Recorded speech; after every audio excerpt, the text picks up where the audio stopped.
Hi. I Well, hope you're all doing well. Welcome to this month's Lunch and Learn webinar. We'll just give it another kind of couple of minutes to let people um, come in. But yeah, while we get started, feel free to introduce yourselves in the chat. Let us know where you work, where you're coming from, and yeah.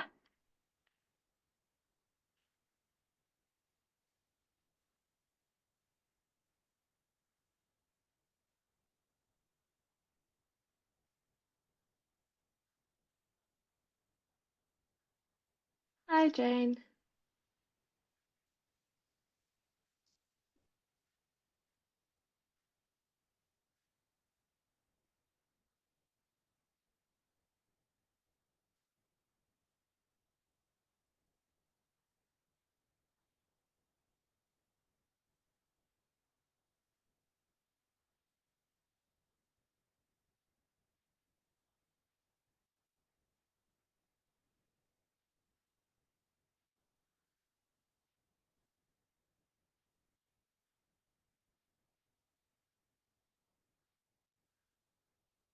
Hi, Emma.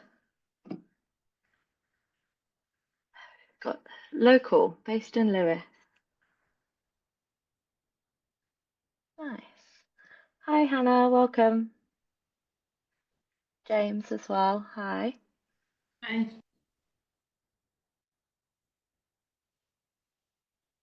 Great. I'll just give it another 30 seconds or so, and then we will kick off.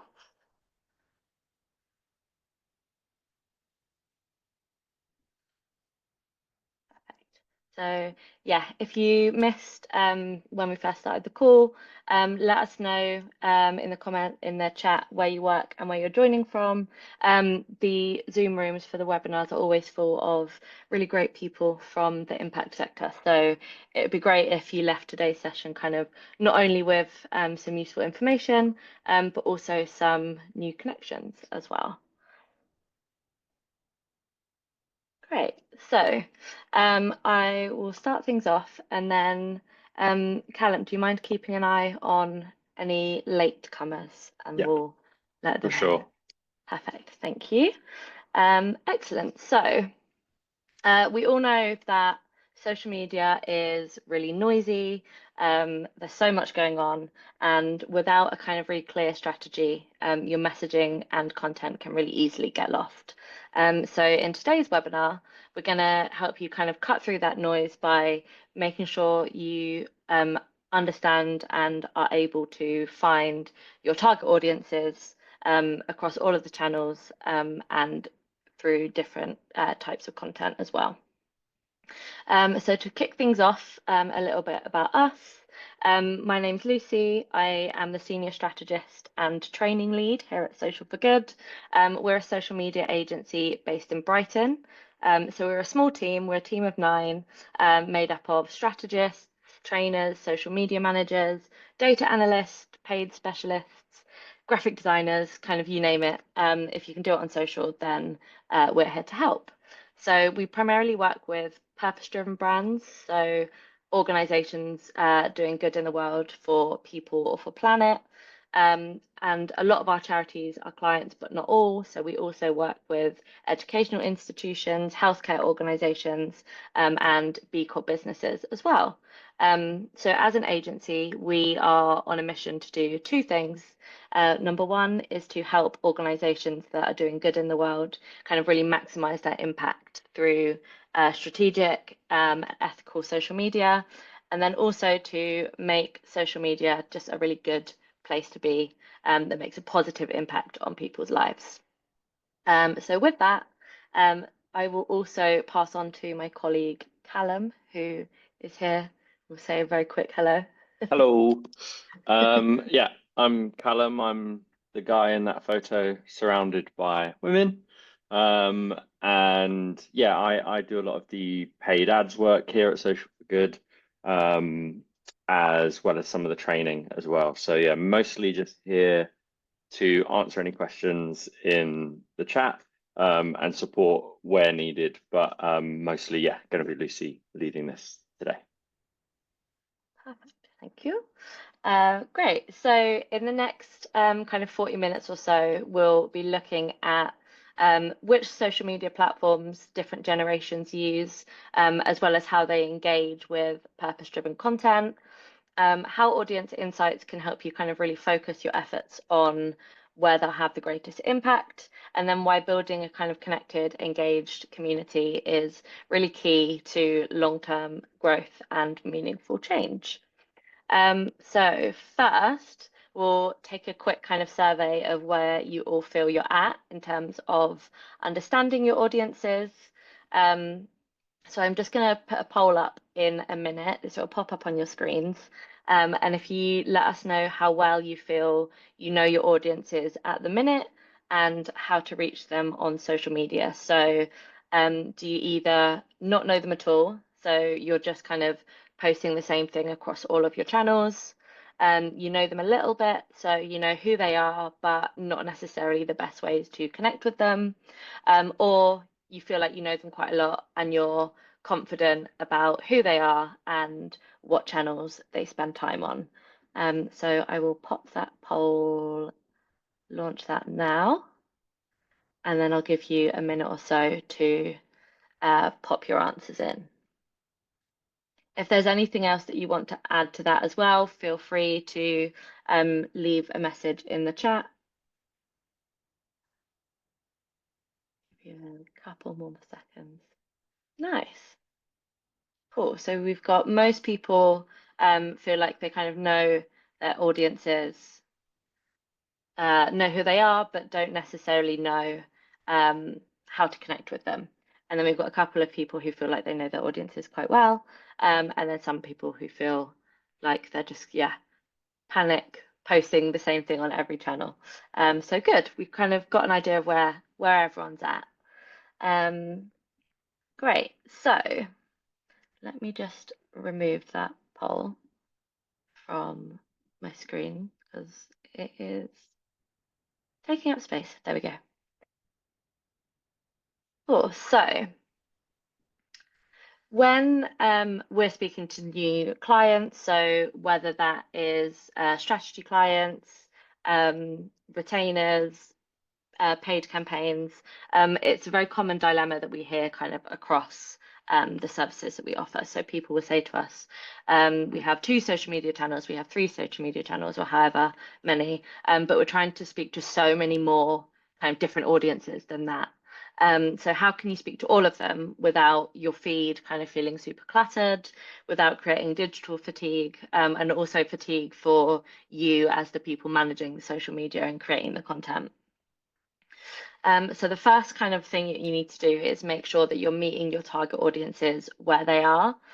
So knowing what platforms your audiences use, and more importantly, how they use them, is essential to avoiding kind of wasting your time, your resources, creating kind of generic pieces of content that just shout into a digital void. So which social media platforms do different generations currently have profiles on? So this is the kind of most up-to-date data I'd say we have. It's from late last year. So unsurprisingly, the majority of users in this survey had a presence on Instagram and on Facebook. For Gen X and baby boomers, Facebook still kind of very much remains the main place that they're using, and it's very much like a stronghold for engaging with those audiences. But what this also shows us is Gen Z aren't necessarily the only generation that uses TikTok. YouTube is also really strong kind of across all generations. So there's a lot of different kind of pieces of information that we can pull out from this data. One of the really important things that we should note when we're looking at data like this, though, is to focus on what isn't included as well as what is. So this survey asked, I think it was around 5,000 people across the UK and the US, what social media platforms they have a profile on. What it didn't ask is how regularly they go on that platform, how much they engage with brands on that platform, or even if they enjoy using it So, for example, YouTube is kind of consistently popular across all of the generations, but that doesn't necessarily mean that users are following and subscribing to watching content from brands and organizations. The chances are it's kind of more likely that they're watching content from individual creators or more kind of like media-driven accounts. So while information like this is a really excellent starting block, it shouldn't necessarily be the only tool or the primary tool for kind of understanding where your audiences are. So next we'll think about how different generations behave on social media. So we can see there they all use kind of similar platforms, although to different extents, but that doesn't mean that the way they engage with them is the same. So first up, we have Gen Z. They're around 16 to 27-ish years old, and their favorite platforms are Instagram, TikTok, and YouTube. So when asked why they use social media, connecting with family, with friends, and communities came out on top, closely followed by entertainment and filling time. They're also the most likely generation to use social media to find recommendations, brands, products. So there's a high level of trust in terms of using it as a search tool. When engaging with brands, Gen Z are typically kind of very purpose and community driven. They want to engage with brands who will engage with them back. They don't just want to be commenting to then have that comment be ignored or not replied to. They also really value authenticity and transparency, but this can be tricky to get right. They're typically very good at kind of sniffing out attempts to kind of get down with kids, throwing out different kind of tone of voice than an organization is typically used to. So they want to use social media to be entertained, but that doesn't necessarily mean that you just have to be posting memes and trending audios. Storytelling, engaging, and educational content is also really popular.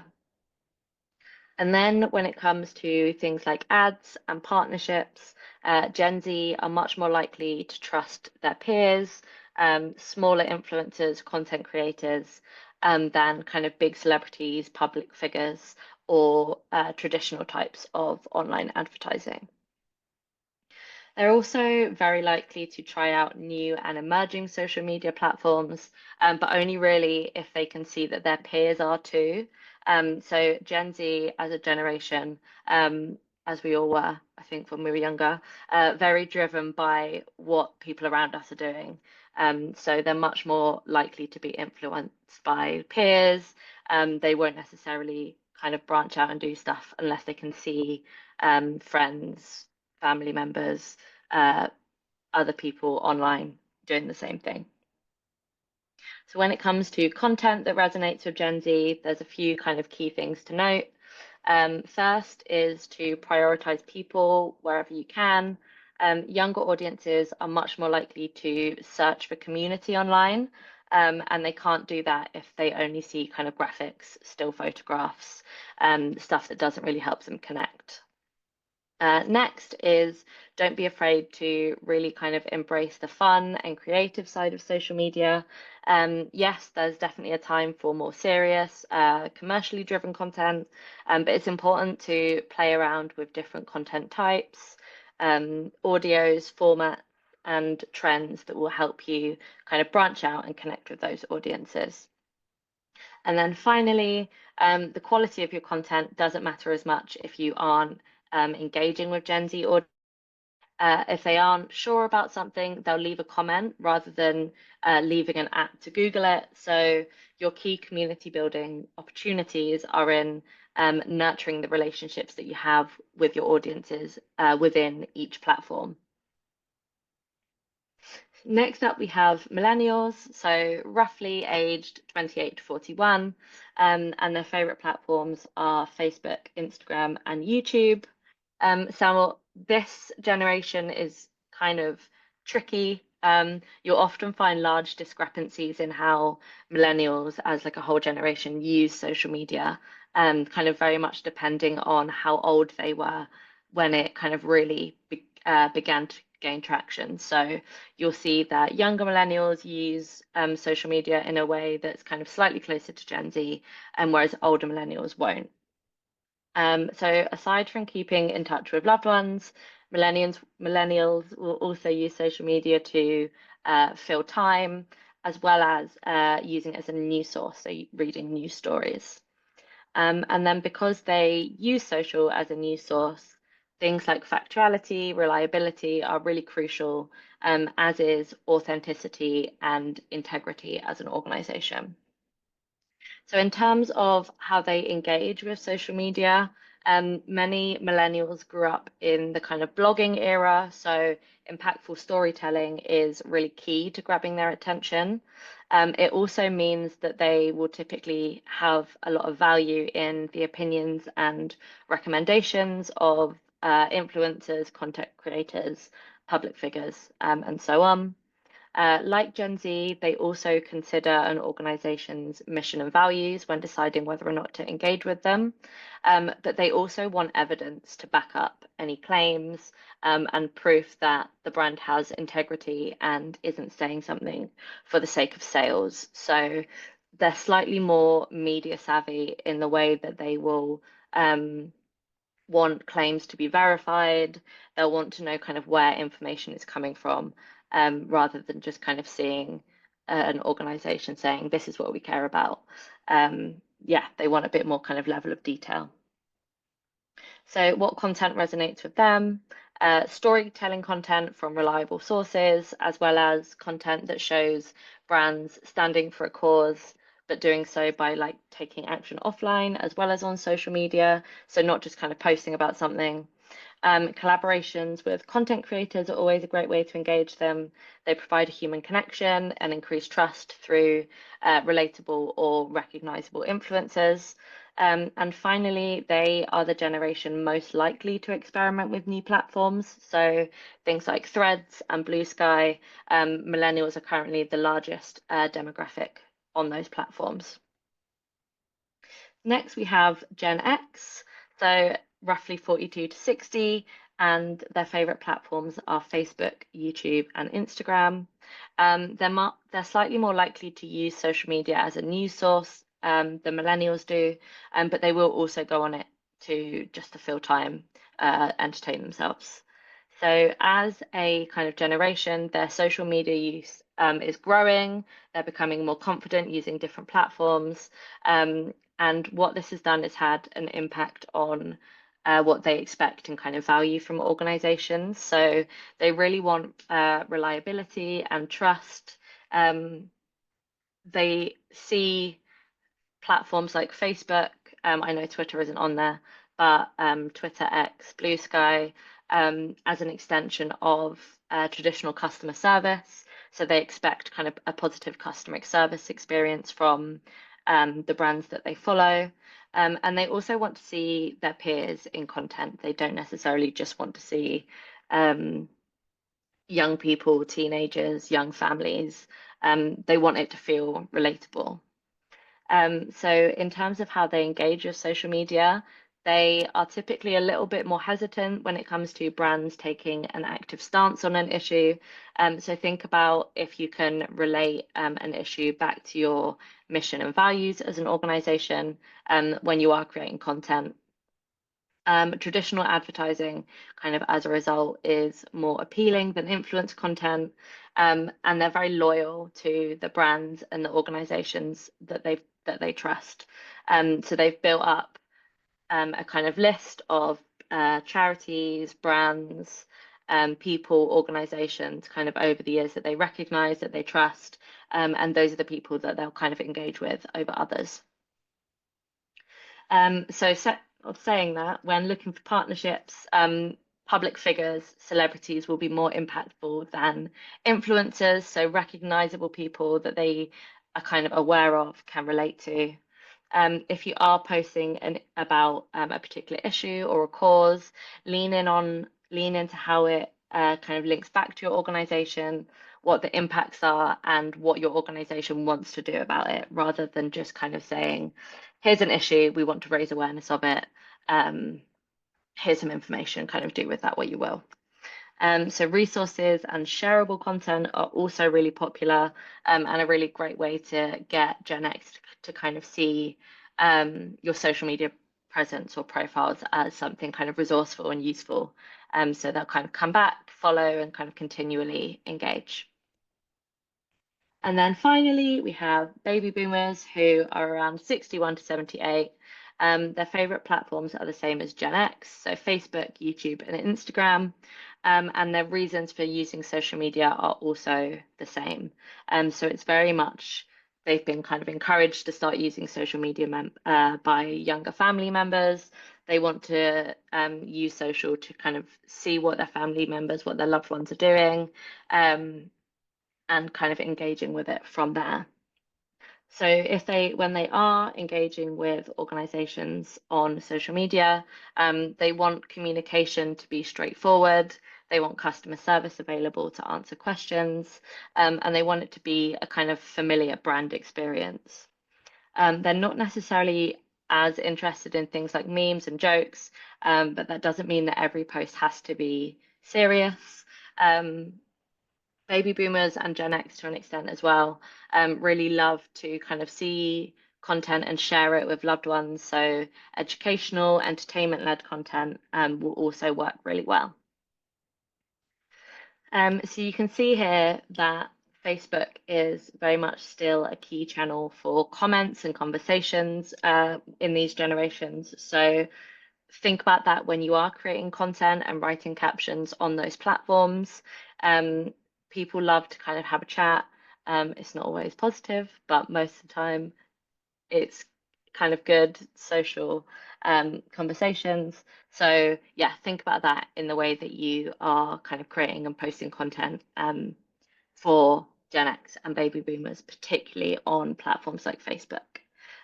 You can see here in this phone here, the National Trust have added in recommendations about how to explore woodlands. So instantly turning it into more of a resource than just a selection of photos, making it much more kind of shareable, something that people will want to kind of pay attention to and make sure that friends, family are also aware of.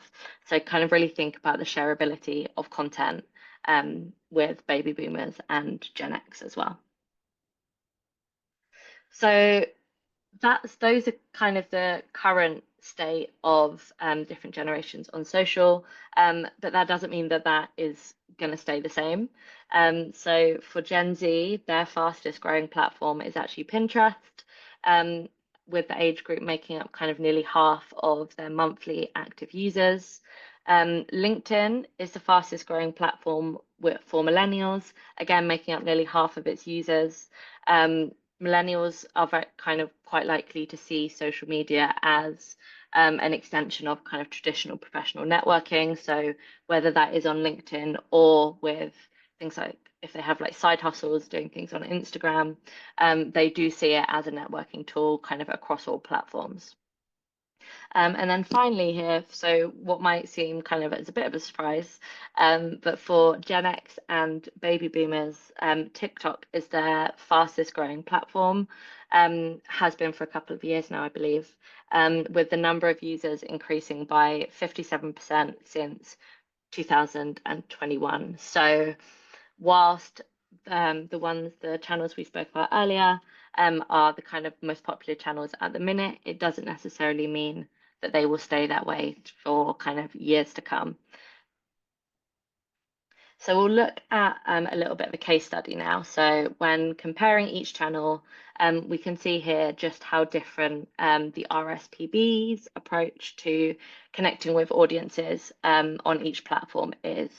So on Instagram here, they've partnered with brand ambassadors, content creators, and celebrities to raise awareness of the organization and help audiences collect through kind of human-led storytelling, really impactful video content around bird watching. And then for TikTok, although kind of as we can see, it isn't just Gen Z on TikTok. This is very much who the RSPB are directing their content at. They can reach and engage their other audiences on other platforms that they're most likely to be spending the most amount of time on. Facebook here has a more kind of neutral tone of voice with factual but kind of really visually interesting content that will appeal to Gen X and baby boomers. And then finally, X or Twitter uses a combination of educational but also light-hearted content in a kind of really short and snappy format that works really well on those kind of text-based platforms. So after I've said all of that, I'm going to throw a bit of a spanner in the works. Um, so all of this information is great, but it shouldn't be the only thing that you're using when you're developing your social media strategy.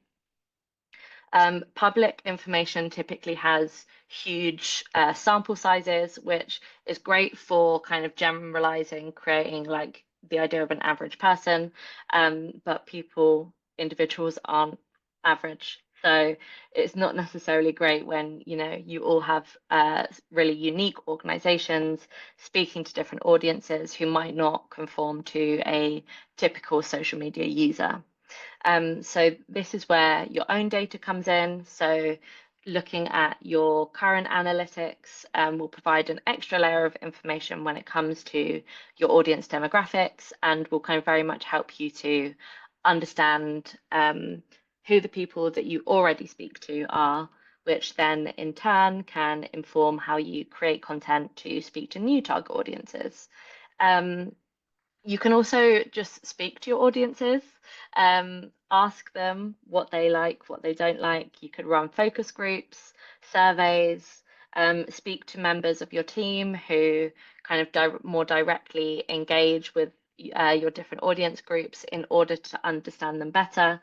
So you don't just rely kind of solely on information from outside spaces. It's very much about kind of collating information from all these different sources, picking out the kind of trends, the kind of data that's coming up a lot, and then using that to build out your target audience framework. Another tool that you can use for this is social listening. So there's a million different tools available to do this, but it's a great way to understand how your audiences are using social, the conversations that they're having, the brands that they're engaging with, and the people that they follow on social media. All of these different tools have kind of varying features. They do kind of different things, different budgets. But what I'm going to do now is show you a really quick case study of what this looks like in practice. So I'll show you some audience analysis work that we've done previously for a charity called Migrant Help last year, using a software called Audience. Hopefully it loads. There we go. Okay. Oh, we've lost it. Let's scroll. I'm hoping it will scroll. It won't scroll. Okay. I'll talk you through it anyway. So yeah, what Migrant Help wanted to do was understand more about who their current followers are in order to build a kind of really detailed and robust strategy for the future. So what this did, let me see, can't get it to work. Callum, I I'm on don't it. suppose, I'm are you trying to get okay? it. Yeah. Perfect. So, So I'll talk about it a little bit while Callum is looking for it. So what we did is we ran a kind of audit of who their current audiences are, primarily across Twitter, because that was their target platform. That's what they wanted to learn more about. And then we kind of used all of that information to put together personas based on not only your kind of typical analytics, so like age, geography, gender, but also kind of really understanding their psychoanalytics. So how they're kind of most likely to engage with different brands, the kind of key figures on different platforms that they followed, that they engaged with, and the conversations that they're most likely to join. There we go. You can see it. Perfect. Yeah. So you can see here, there's a kind of overview page which splits up looking at, there we go, how people would describe themselves, um, if they follow Migrant Help, who are the other accounts that they're also most likely to follow. So you can do things like identify potential partnerships. And then it does something where it segments all the different audiences into different groups. So within that, you then get even more detail. It's a very quick look. If that is something that you'd be interested in, then just send us a message or send us an email, and we can show you it kind of in a bit more detail. But thank you, Callum, for saving the day quickly with brief tech problems. So I'll share my screen back again. Have I got my screen back? Perfect. Okay. Excellent. So that is the last slide from me. So a quick roundup of kind of what we've covered so far today, and then I'm going to hand it over to Callum before we open up for some questions. So the key kind of takeaways and learnings. Generations have very different behaviors on social media, and also expect very different things from the brands and organizations that they engage with. So while your different generations might all be on Instagram, for example, the sorts of content that they would want to see very much varies. So you need to be really strategic about picking who you want to speak to on each channel, and kind of guiding your content strategy around that. When creating your social media strategy, know who you want to speak to, and adapt your plan accordingly. So, say Facebook, for example, you've decided that is going to be the place where you're targeting an audience that you have that are over the age of 45, for example, or Instagram will be the place where you're wanting to engage with university students because you don't necessarily have a presence on TikTok, and it's not something you're kind of looking to do. So then finally, you can combine all of those public resources, so things that we've gone through already, as well as data directly from your organization, but also kind of conversations that you have with your team, talking directly to audiences, etc. And combining all of that information is where you'll get the greatest impact in terms of understanding and creating really audience-led content. So I'm just going to pass over to Callum briefly, and then if anyone has any questions, you can either drop them in the chat now, or you can put your hand up in just a moment. So over to you, Callum. Cool, amazing. Well, yeah, thank you very much, everyone, for coming. I hope you found today's session really useful. I often find that even if there's just one or two little nuggets of information, then it can make a massive difference when you actually implement it. But obviously, this is very much just scratching the surface of what we do. And one of the things in particular that I wanted to talk to you about was the Social for Good Accelerator. This is actually similar to what Lucy was saying about sort of not just using public data, but actually finding ways to have conversations with your audience. That's how we created the Social for Good Accelerator. It's a program that we developed to provide training for charities and nonprofits on social media. And we built it through conversations, countless conversations, interviews, and surveys that we sent through to charities just to get as much of an understanding as possible of what their key pain points were, where they were struggling with things like resource, budget, time, things like that, to make sure that they could get as much value and breadth out of some training as possible.